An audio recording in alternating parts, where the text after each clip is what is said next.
बिस्मिल्लाहिर्रहमानिर्रहीम। आज के लेक्चर में हम स्टार्ट करते हैं इनवर्स ट्रिग्नोमेट्रिक फंक्शन। ठीक है, इनवर्स ट्रिग्नोमेट्रिक फंक्शन और उसकी डोमेन और रेंज। ठीक है, तो इनवर्स हम एक फंक्शन का तब मालूम कर सकते हैं जब वो फंक्शन 1 to 1 हो और ऑन टू। ठीक है, इनवर्स तब पॉसिबल होगा जब वो फंक्शन हमारे साथ 1 to 1 फंक्शन हो और वो ऑन टू फंक्शन हो। तो ऑन टू फंक्शन भी मैंने आपको डिफाइन किया था कि ऑन टू फंक्शन वो होता है जिसमें जिसका रेंज दूसरी के बराबर होता है, दूसरी फंक्शन दूसरी सीट्स की। मतलब हमारे साथ ए है, फर्ज करें ए हमारे साथ है 1 2 3 और बी हमारे साथ है 4 5 5 6। इसका अगर मैं एक फंक्शन इससे डिफाइन कर लूँ फ्रॉम ए टू बी और उस फंक्शन का रेंज बी के बराबर हो तो वो हमारे साथ ऑन टू फंक्शन होगा। ये मैंने फंक्शन के चैप्टर में डिटेल से एक्सप्लेन किया है। और 1 to 1 फंक्शन हमारे साथ वो फंक्शन है जिसमें different elements of A assign to different elements of B. तो ऐसा फंक्शन जो हमारे साथ बाइजेक्टिव फंक्शन हो, बाइजेक्टिव का मतलब कि 1 to 1 भी हो और ऑन टू भी हो, तो उस देयर यूनिक फंक्शन जी। ठीक है, वाई टू एक्स मतलब X f a function, f हमारे साथ एक फंक्शन है, f is function from X to Y, then और ये फंक्शन हमारे साथ 1 to 1 भी हो और ऑन टू भी हो, मतलब बाइजेक्टिव फंक्शन हो। तो इसका एक और unique function from y to x possible है such that g y is equal to x. Thus the domain of g is equal to range of f. अगर इस फंक्शन का इनवर्स में मालूम कर लो ये वाला, ठीक है, अगर इसका डोमेन में मालूम कर लो इस फंक्शन का और इस फंक्शन का रेंज में मालूम कर लो, इस तरह इसका रेंज में मालूम कर लो और इस फंक्शन का डोमेन, तो इस फंक्शन का डोमेन इसके रेंज के बराबर होगा, इसका रेंज इसके डोमेन के बराबर होगा। तो ऐसे फंक्शन को हम कहते हैं इनवर्स फंक्शन। ठीक है,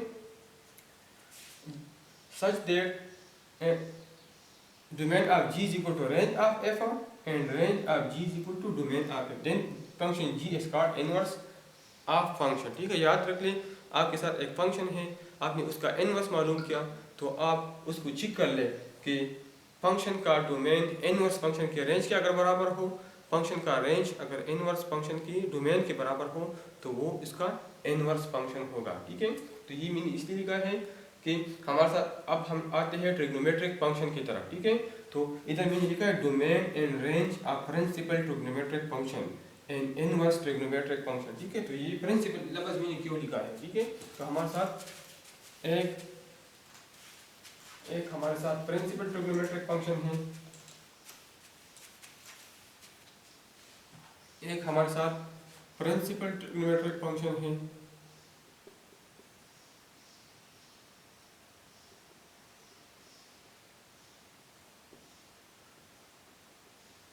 और एक हमारे साथ जनरल ट्रिग्नोमेट्रिक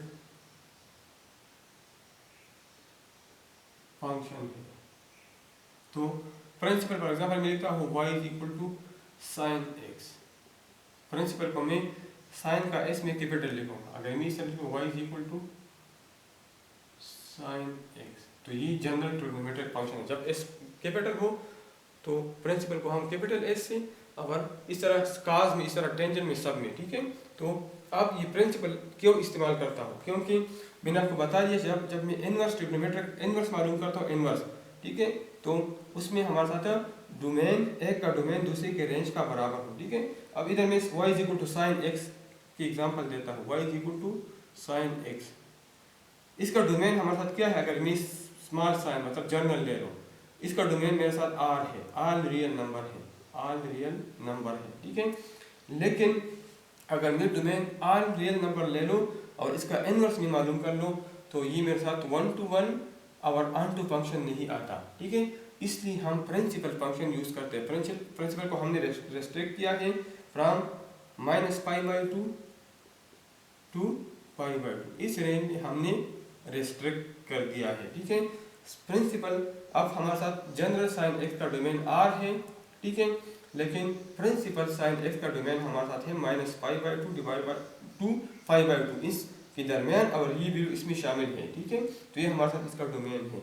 इसका रेंज हमारे साथ होगा -1 to 1, -1 और 1 इसमें शामिल है, इंक्लूड है, और इसके दरमियान जितनी भी इंटीजर्स हैं, -1 और 1 के दरमियान जितनी भी रेशनल नंबर्स हैं सारे इसमें आते हैं, ठीक है, -1 और 1 के दरमियान, ठीक है।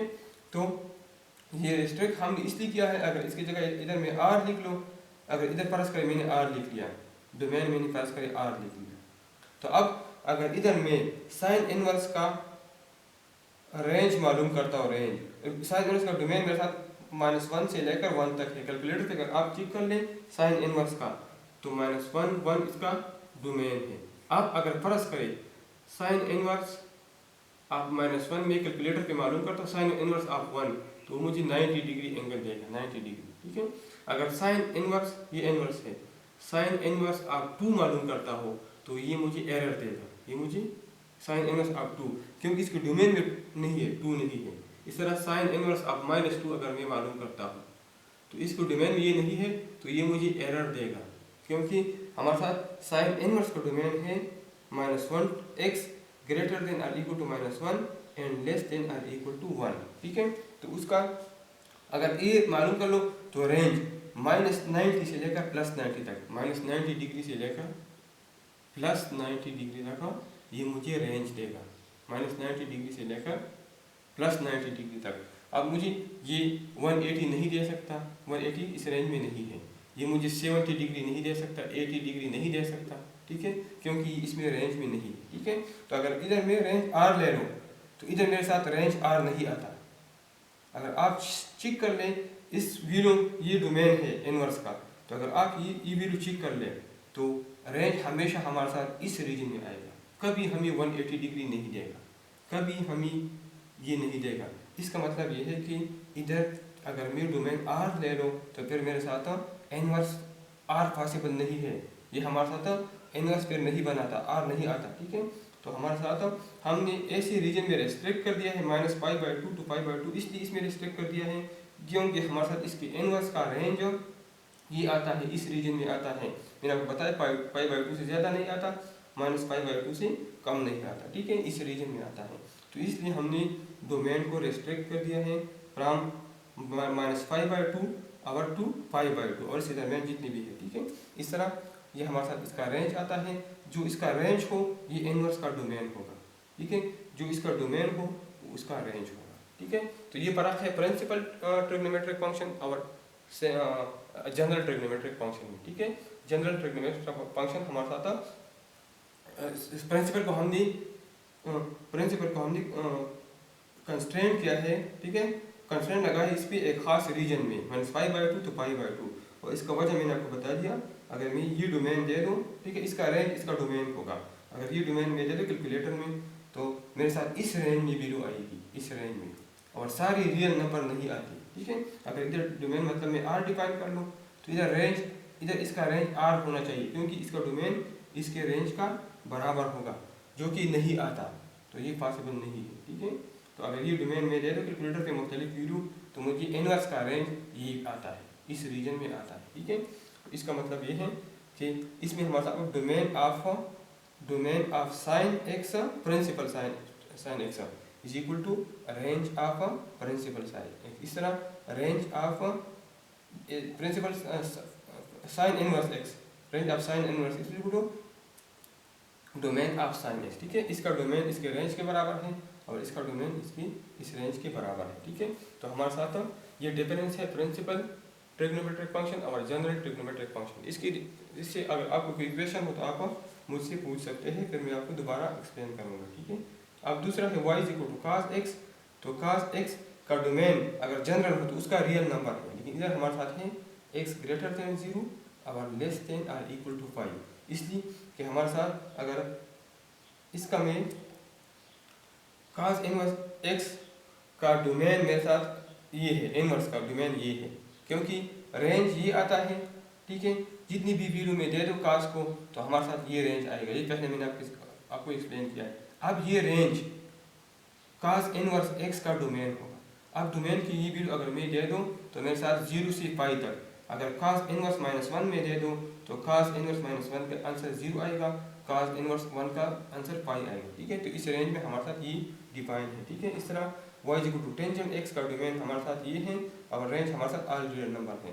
तो जो इसका रेंज हो ये हमारे साथ इधर डोमेन होगा और जो इधर डोमेन हो इधर रेंज होगा। ठीक है, इस तरह कोसेकंड x का हमारे साथ है x बिलोंग टू -π/2 π/2 -0 और 0 कर्ली ब्रैकेट में लिखा है। तो एक और पॉइंट में आपको एक्सप्लेन करता हूँ कि कर्ली ब्रैकेट में क्यों लिखा है। तो हमारे साथ एक इंटरवल हम स्क्वायर ब्रैकेट का लेते हैं। ठीक है, एक हम लेते हैं स्मॉल ब्रैकेट का, एक हम लेते हैं कर्ली ब्रैकेट का। कर्ली ब्रैकेट एक इस तरह है, एक तरफ इस तरह और इस तरह, या इस तरह ले सकते हैं। ये मुख्तलिफ हम ले सकते हैं। इसको हम कहते हैं close interval, closed interval. Close interval मतलब इधर मैंने लिख लिया -1 to 1, मतलब कि -1 और 1 के दरमियान अगर -1 और 1 इसमें इंक्लूड है, -1 और 1 इसमें इंक्लूड है।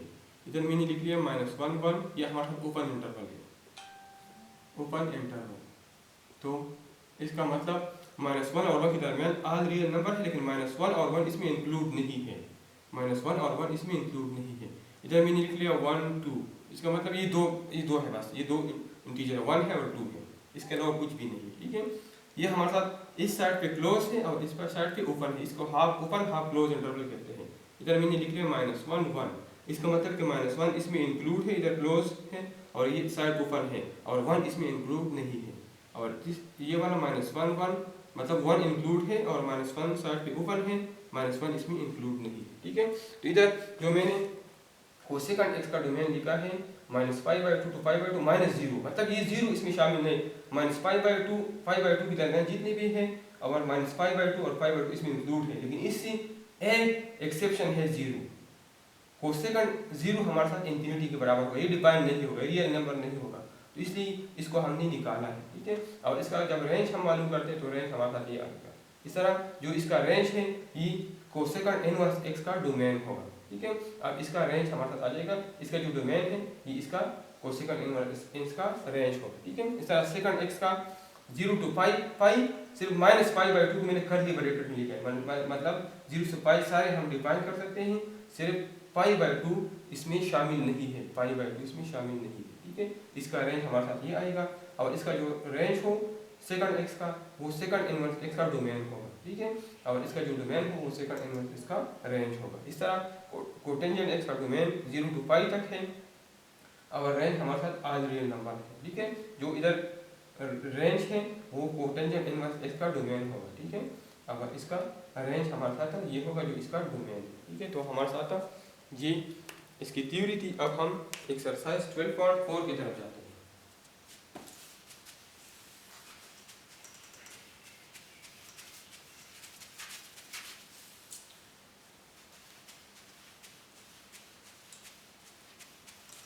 ये प्रॉब्लम सॉल्व करो, ये टेबल आपके सामने होगा, प्रॉब्लम के दौरान मैं आपको समझाऊंगा। ठीक है, कि जनरल ट्रिग्नोमेट्रिक फंक्शन का क्या मतलब है और प्रिंसिपल ट्रिग्नोमेट्रिक फंक्शन का क्या मतलब है। ठीक है, तो exercise 12.4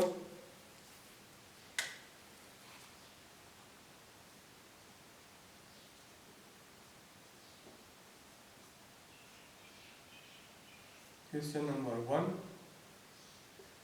find the following inverse relation of general trigonometric function. General trigonometric function है। ठीक है, नंबर 1 है लिखा है आर्क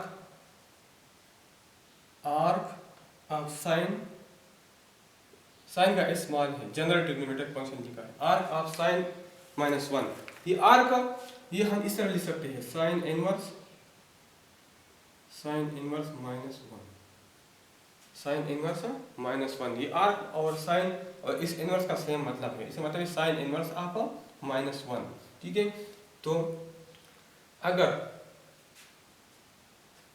फॉर एग्जांपल हमें पता है कि साइन 270 की वैल्यू हमारे साथ -1 है। ठीक है, इसका मतलब ये होगा कि साइन इनवर्स ऑफ -1 हमारे साथ 270 होगा। ठीक है, साइन 270 हमारे साथ -1 है, तो साइन इनवर्स -1 हमारे साथ 270 के बराबर होगा। ठीक है, अब हमारे साथ इसके साइन 270 इज इक्वल टू -1, तो 270 हम लिख सकते हैं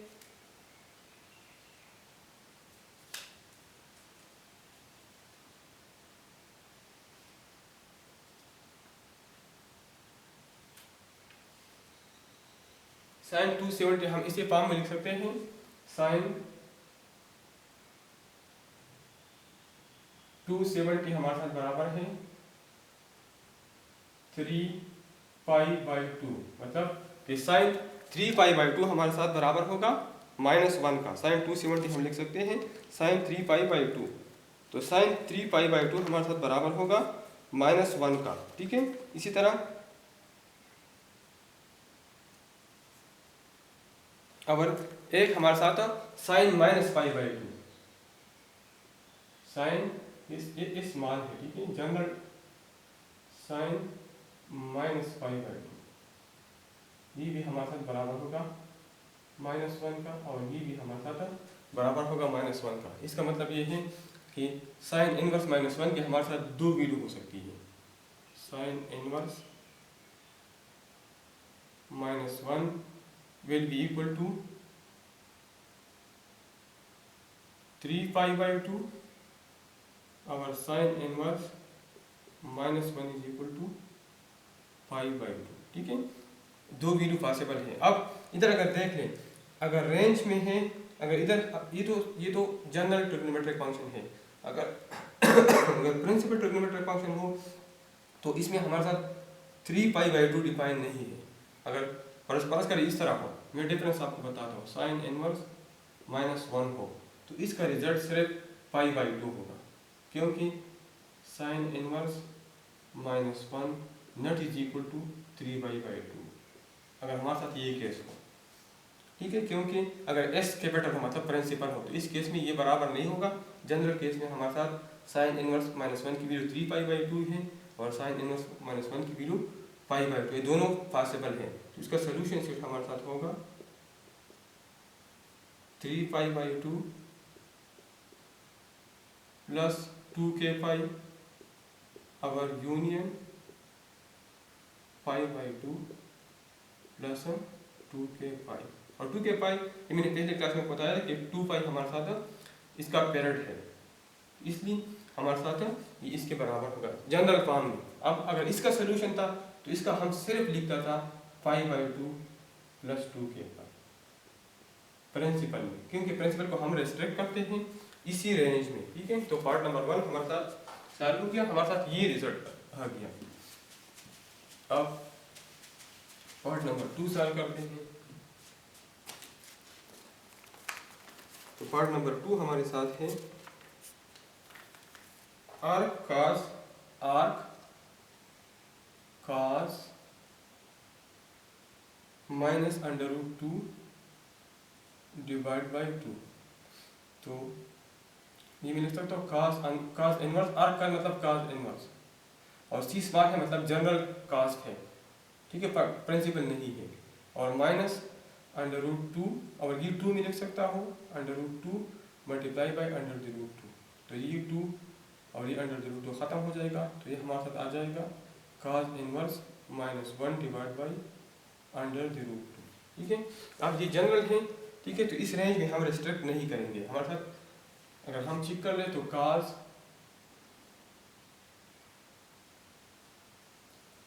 cos 60 हमारे साथ √3/2 के बराबर है, ये -1/√2 है। ठीक है, cos 45 ये 45 है, 1/√2 के बराबर है। cos 135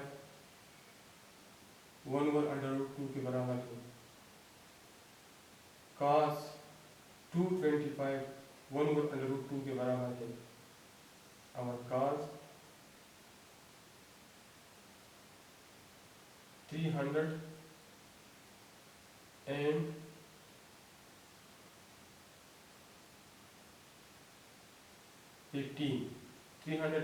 हमारे साथ 1/√2, लेकिन फर्स्ट क्वाड्रेंट में ये प्लस है, सेकंड में माइनस है, तो इसकी वैल्यू ये माइनस आएगी, थर्ड में भी माइनस और फोर्थ में प्लस है, मतलब ये दो आंसर हैं। मतलब cos 135 हमारे साथ -1/√2 के बराबर है। तो cos 135 को मैं लिख सकता हूँ cos 3π/4, cos 3π/4 is equal to -1/√2 और cos 225 ये भी माइनस है तो ये हमारे साथ बराबर है cos pi 5 multiply by pi divide by 4, ठीक है, इज इक्वल टू -1/√2। तो हमारे साथ cos -1/2 के दो रिजल्ट है, एक 3π/4 और एक पाई 5 डिवाइड बाई 4। तो cos इनवर्स 3π/4 हमारे साथ बराबर है -1/√2 का और cos inverse pi divide by 4 हमारे साथ बराबर है cos इनवर्स -1/2 अंडर रूट हमारे साथ बराबर है 3π डिवाइड बाई 4 और cos इनवर्स -1/√2 हमारे साथ बराबर है पाई डिवाइड बाई 4। तो सोल्यूशन सेट हमारे साथ होगा 3π/4 और इसका पीरियड 2π है तो 2 के पाई लिखते हैं और union pi divide by 4 plus 2 के पाई। अब ये इसका रिजल्ट है जनरल कास्ट के लिए, जनरल ट्रिग्नोमेट्रिक फंक्शन के लिए। अब अगर इसका डोमेन देखें तो ये 0 से लेकर पाई तक है, तो ये पाई/4 3π/4 इसमें डिफाइन है, इस रेंज में आता है, लेकिन पाई/4 इज ग्रेटर देन 2π, ठीक है, इस रेंज में नहीं आता, ठीक है, फ्रॉम 0 to पाई ये इस रेंज में नहीं आता, ठीक है। तो फिर हम उस रेंज वाला सिर्फ लेंगे, ठीक है। तो हमारे साथ पार्ट नंबर 2 सॉल्व कीजिए।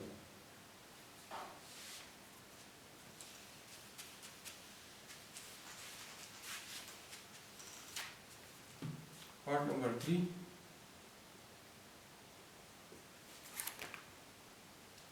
आर्क टेंजेंट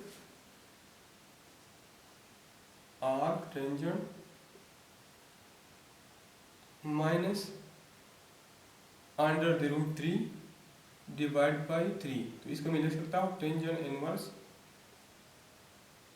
माइनस √3 और ये मैं लिख सकता हूँ √3 multiply by √3 which is equal to tangent inverse -1/√3, ठीक है। तो 1/√3 टेंजेंट की कौन सी वैल्यू का हमारे साथ आंसर 1/√3 है, ठीक है। तो ये हमारे साथ टेंजेंट 60 है, ठीक है, सॉरी टेंजेंट 30 है, टेंजेंट 30 हमारे साथ बराबर है 1/√3। तो अगर हम कोऑर्डिनेट में देख लें तो हमारे साथ टेंजेंट 30 सर इधर जो 30 बनाते हैं मतलब ये एंगल जब हमारा था 150 हो, टेंजेंट 150, इसी तरह इधर टेंजेंट 210 ये हमारे साथ बराबर है 1/√3 का, टेंजेंट 30 बराबर है 1/√3 का, टेंजेंट 150 बराबर है जब ये एंगल 30 हो 1/√3 का, और टेंजेंट 330 स्मॉल लिखता हूँ, ठीक है, टेंजेंट 330 बराबर है 1/√3 का। अब फर्स्ट कोऑर्डिनेट पे टेंजेंट पॉजिटिव है, सेकंड में नेगेटिव है, ये माइनस आएगा, थर्ड में पॉजिटिव है, फोर्थ में नेगेटिव है, तो ये भी माइनस आएगा। इधर हमारा -1/√3 है तो हमारे साथ सेकंड कोऑर्डिनेट वाला वैल्यू और फोर्थ वाला, तो ये टेंजेंट 150 में लिख सकता हूँ, टेंजेंट 150 की जगह में लिख सकता हूँ 5π divide by 6 is equal to, क्योंकि ये 150 के बराबर है, 5/6 30 मल्टीप्लाई बाई 5 150, इसकी वैल्यू आते हैं -1/√2। और टेंजेंट दूसरा हमारे साथ है 330, तो 330 में लिख सकता हूँ 11π divide by 6 is equal to -1/√3। तो टेंजेंट π/6 इसके बराबर है, इसका इनवर्स हमारे साथ π/6 होगा, तो टेंजेंट इनवर्स -1/3 हमारे साथ बराबर होगा, सो टेंजेंट इनवर्स -1/3 की दो वैल्यू आ जाएंगे, एक हमारे साथ 5π डिवाइड बाई 6 और दूसरा हमारे साथ 11π डिवाइड बाई 6। तो सोल्यूशन सेट हम इस तरह लिखेंगे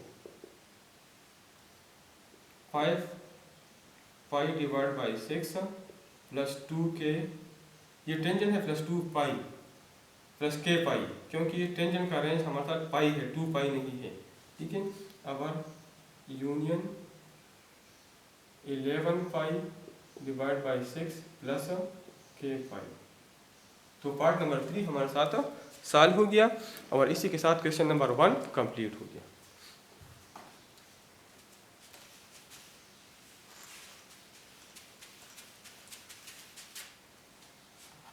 अब हम क्वेश्चन नंबर 2 की तरफ जाते हैं। तो 2 हमारे साथ है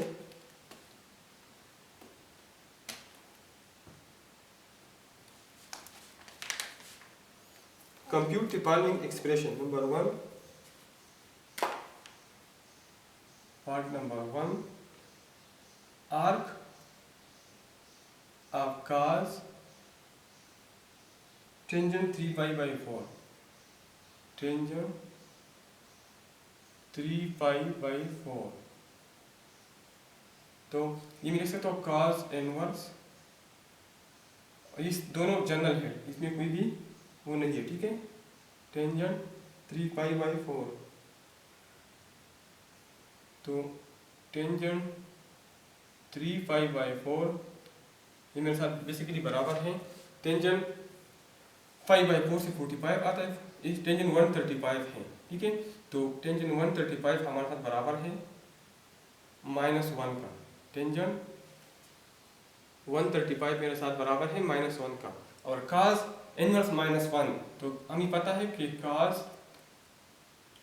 270, cos इनवर्स -1, तो cos 180 ये मेरे साथ बराबर है -1 का।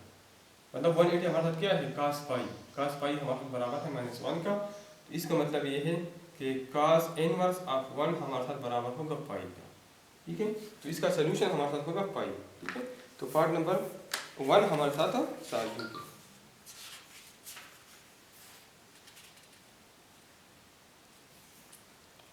ठीक है। और पाई इसका सोल्यूशन शिफ्ट में लिख सकता हूँ पाई प्लस cos है, तो cos का हमारे साथ 2k pi, where k belong to z, ठीक है। पार्ट नंबर 1 सॉल्व हो गया। अब मैं पार्ट नंबर 2 सॉल्व करता हूँ।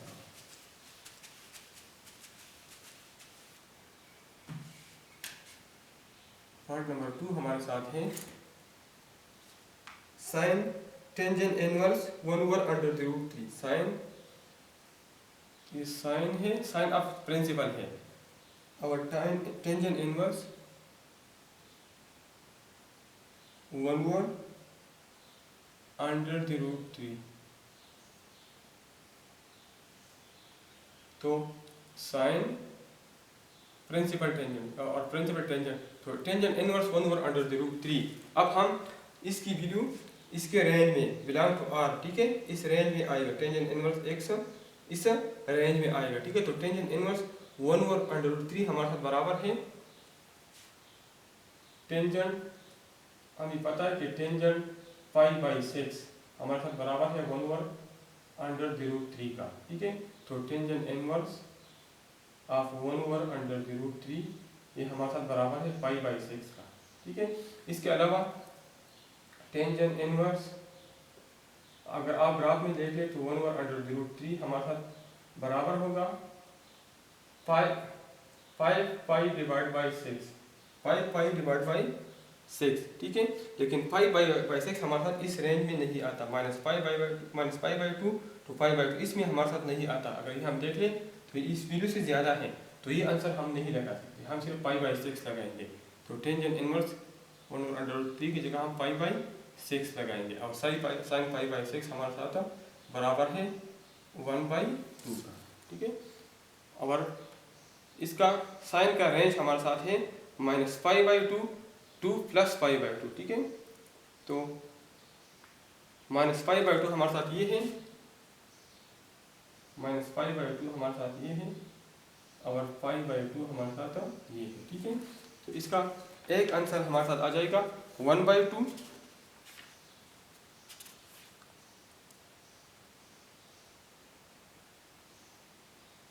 ठीक है। और दूसरा इस रेंज में नहीं आता, ठीक है। पाई/6 का जो दूसरा वैल्यू है साइन पाई/6 हमारे साथ वो -1/2 इस रेंज में नहीं आता। तो हमारे साथ इसका आंसर है 1। अब हम पार्ट नंबर 3 की तरफ जाते हैं। तो पार्ट नंबर 3 हमारे साथ है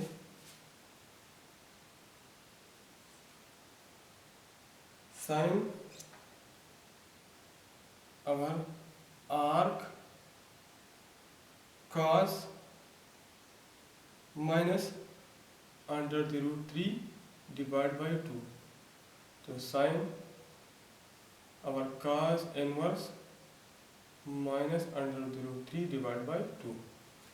ठीक है, तो अब ये मेरे साथ जनरल cos इनवर्स है। ठीक है, जनरल ट्रिग्नोमेट्रिक फंक्शन है। ठीक है, तो माइनस √3/2 हमारे साथ आता है।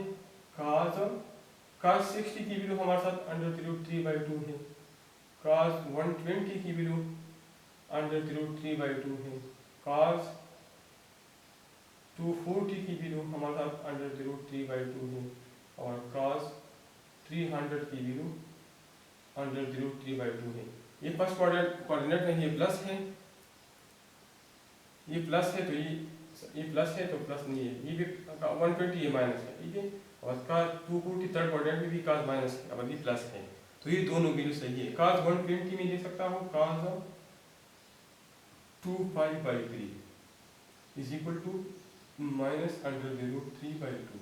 और cos ये 240 तो 240 में लिख सकता हूँ cos 4π/3 is equal to minus √3। तो ये भी है इसका आंसर, cos इनवर्स माइनस √3 का आंसर ये भी है, और cos इनवर्स माइनस √3/2 का आंसर ये भी है।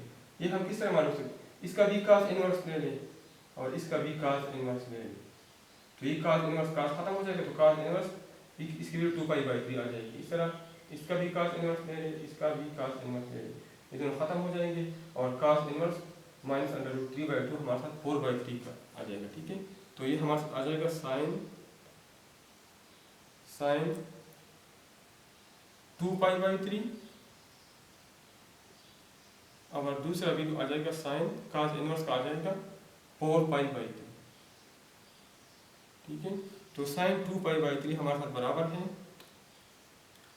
साइन 2π/3 हमारे साथ सेकंड कोऑर्डिनेट में है, ये साइन 120 है, तो साइन 120 बराबर है 1/2 का, और साइन 4π/3 बराबर है -1/2। ठीक है, तो इसका रिजल्ट हमारे साथ आ जाएगा -1/2 to 1/2। ठीक है, फ्रॉम -1/2 to 1/2। ठीक है, तो इसी के साथ पार्ट नंबर 3 सॉल्व हो गया। ठीक है, ये दो वैल्यू है। ठीक है, सॉल्यूशन है, तो सॉल्यूशन हम इस ब्रैकेट में लिखते हैं।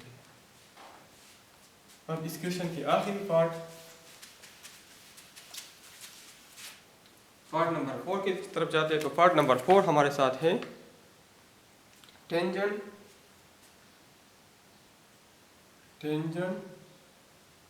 आर्क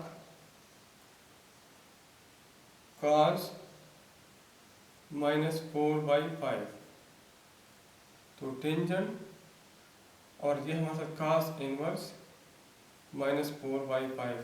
ठीक है, तो टेंजेंट और cos इनवर्स -4/5 में टेबल से मालूम नहीं कर सकता, तो ये मैं मोबाइल कैलकुलेटर से मालूम करता हूँ। cos इनवर्स -4/5 ये मैं टेबल से मालूम नहीं कर सकता, या मैं ग्राफ से मालूम नहीं कर सकता, तो इसके लिए मैं कैलकुलेटर यूज़ करूँगा। तो cos इनवर्स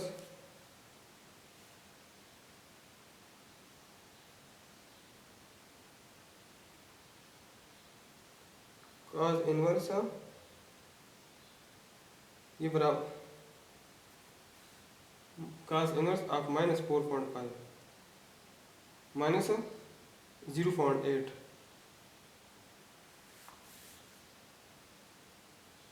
ये हमारे साथ बराबर है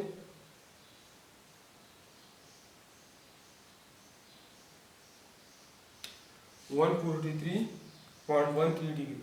ठीक है, 143.13 डिग्री, और टेंजेंट 143.13 हमारे साथ बराबर है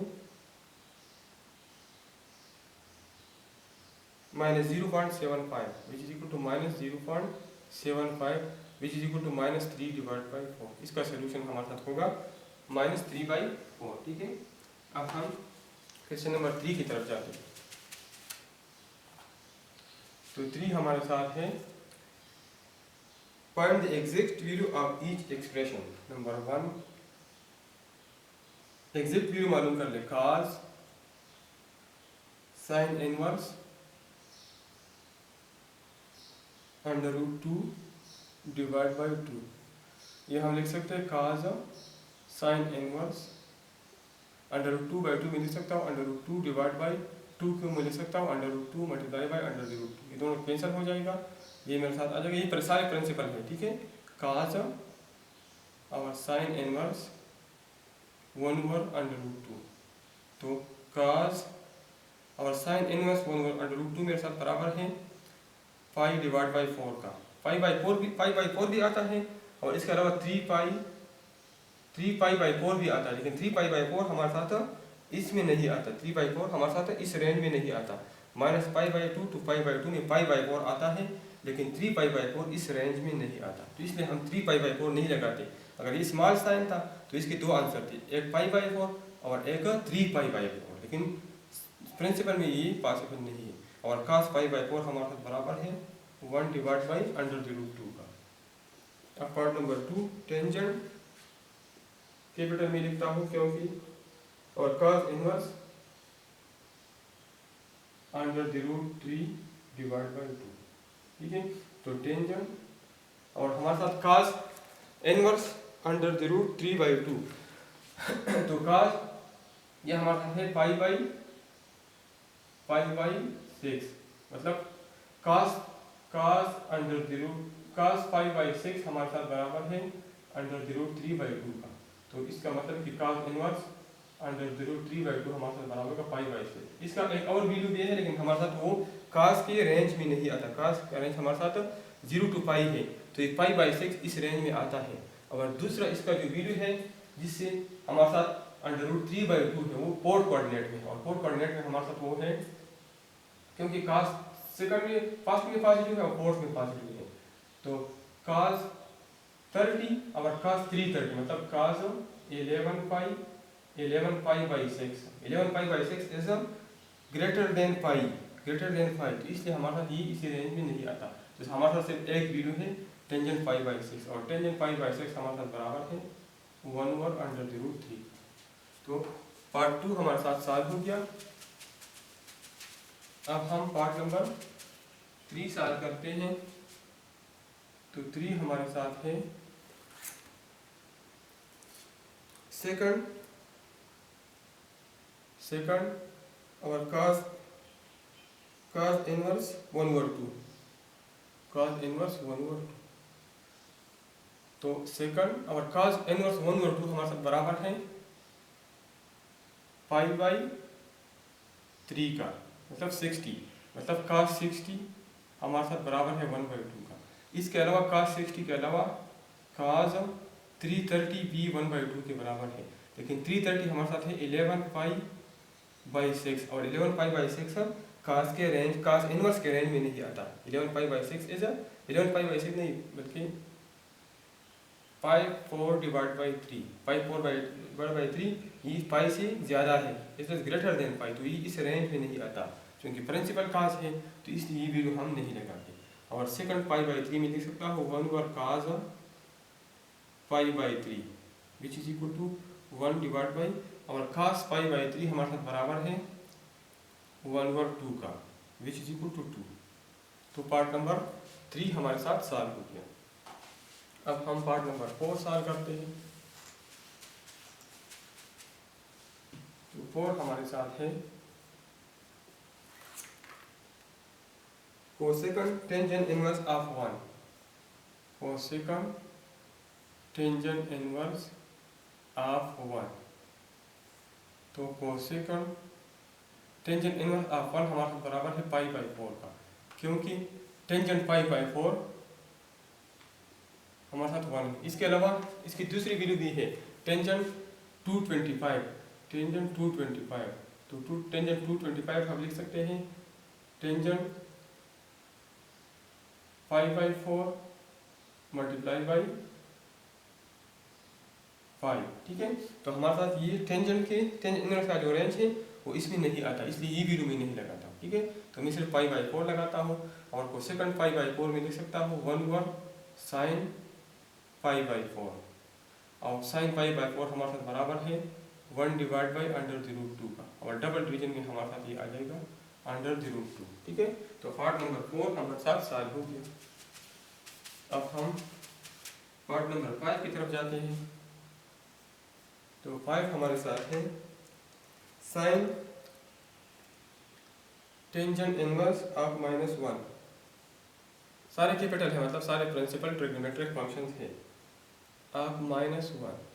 तो साइन टेंजेंट इनवर्स ऑफ -1 की वैल्यू जो रेंज में है वो हमारे साथ है 135। तो 135 हम लिख सकते हैं π/4 मल्टीप्लाई बाई 3π/4 और 3π/4 हमारे साथ बराबर है 1/√2। ठीक है, इस तरह ये हमारे साथ 5 था। और number 6 second sign inverse of 1/2। तो साइन इनवर्स ऑफ 1/2 जो साइन इनवर्स के रेंज में आता है वो वैल्यू हमारे साथ है π/6 और ये मैं लिख सकता हूँ 1/, cos π/6 is equal to 1/, cos π/6 की वैल्यू है √3/2 विच इज इक्वल टू 2/√3।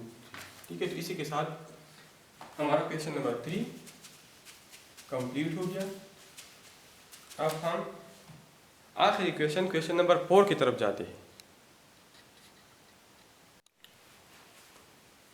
4 हमारे साथ है simplify the given expression taking u as a positive number. Number 1 cosecant sine inverse of 1/u। ठीक है, ये आप सॉल्व कर ले। ठीक है, सिंप्लीफाई कर ले। तो let sine inverse of u is equal to theta. ठीक है, अब इसे मैं u मालूम करता हूँ तो बोथ साइड का साइन लेता हूँ, इस साइड का भी साइन ले ले, साइन बोथ साइड को साइन से मल्टीप्लाई कर is equal to sine theta. तो ये साइन और ये साइन इनवर्स कैंसिल हो जाएगा, तो u की वैल्यू मेरे साथ आ जाएगी साइन थीटा। अब इधर में कोसेकंड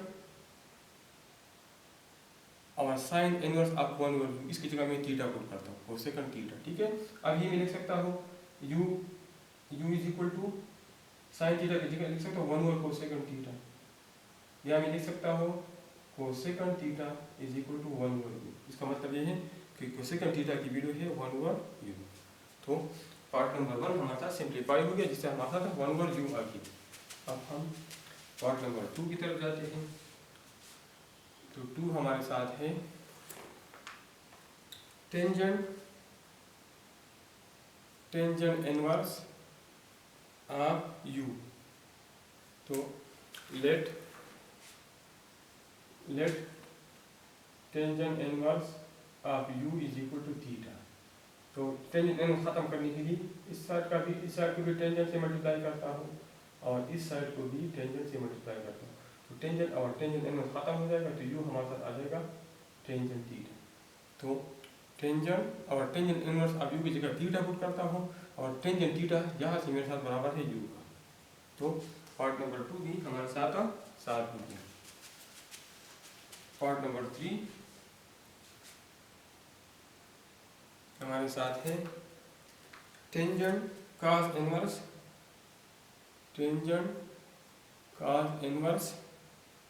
1/1 प्लस u स्क्वायर। तो let cos inverse 1/1 plus u square is equal to theta.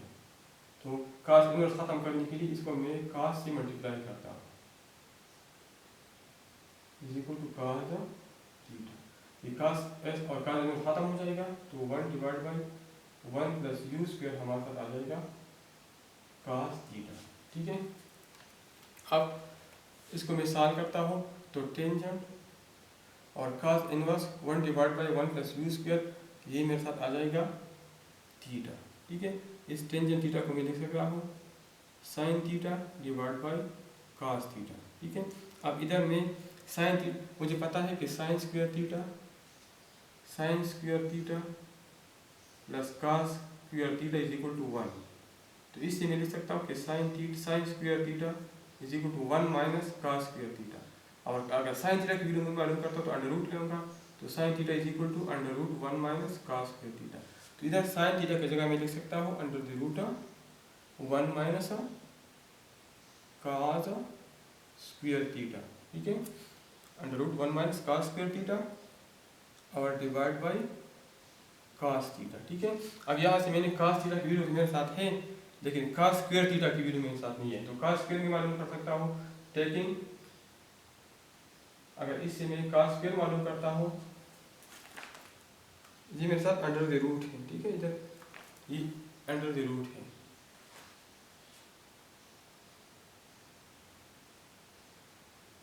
Under the root. अब यहाँ स्क्वायर लेता हूँ कास स्क्वायर थीटा, तो इसका भी मैं स्क्वायर लूँगा 1 divide by 1 plus u square. ठीक है, तो इधर मैं कास स्क्वायर थीटा का भी वैल्यू पुट करता हूँ और कास थीटा का भी, तो which is equal to under the root 1 minus cos square theta की वैल्यू है 1 divide by 1 plus u square. ठीक है, और whole divide by cos theta की वैल्यू हमारे साथ है 1 divide by under the root 1 plus u. मतलब मैंने कास स्क्वायर थीटा की वैल्यू भी पुट की और कास थीटा की वैल्यू भी पुट की। इसको मैं फर्दर सॉल्व करता हूँ, तो ऊपर वाले इसका एलसीएम आ जाएगा 1 प्लस यू स्क्वायर, जब 1 प्लस यू स्क्वायर इसका एलसीएम आ जाएगा तो ये हमारे साथ आ जाएगा 1 प्लस यू स्क्वायर माइनस 1 और divide by 1 divide by 1 plus u square under the root. ये मेरे साथ -1 और 1 खत्म हो जाएगा, तो ये मेरे साथ आ जाएगा यू स्क्वायर से मैं एलसीएम लिखता हूँ, यू स्क्वायर से यू बाहर आ गया और ये 1 plus u square under the root में आ गया और divide by 1 divide by 1 plus u square under the root. ये 1 plus u square under the root और ये कैंसिल हो जाएगा, हमारे साथ आंसर आ जाएगा यू। तो पार्ट नंबर 3 हमारे साथ सॉल्व हो गया। अब हम आखिरी पार्ट नंबर 4 की तरफ जाते हैं। तो 4 हमारे साथ है cos इनवर्स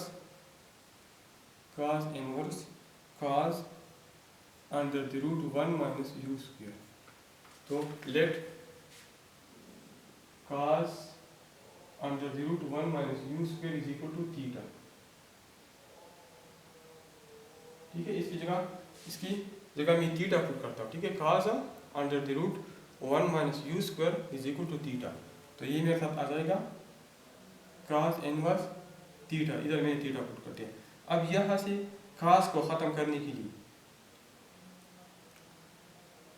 या इसकी पुट करने की जरूरत इसमें नहीं है, ये मेरे साथ आ गया cos inverse cos under the root 1 minus u square. तो cos इनवर्स और cos एक दूसरे के रेसिप्रोकल हैं, हमारे साथ ये कैंसिल होते हैं एक दूसरे के साथ, तो हमारे साथ आ जाएगा आंसर 1 माइनस यू स्क्वायर। ठीक है, तो पार्ट नंबर 4 हमारे साथ सॉल्व हो गया। ठीक है, और इसी के साथ एक्सरसाइज 12.4 कंप्लीट हो गया।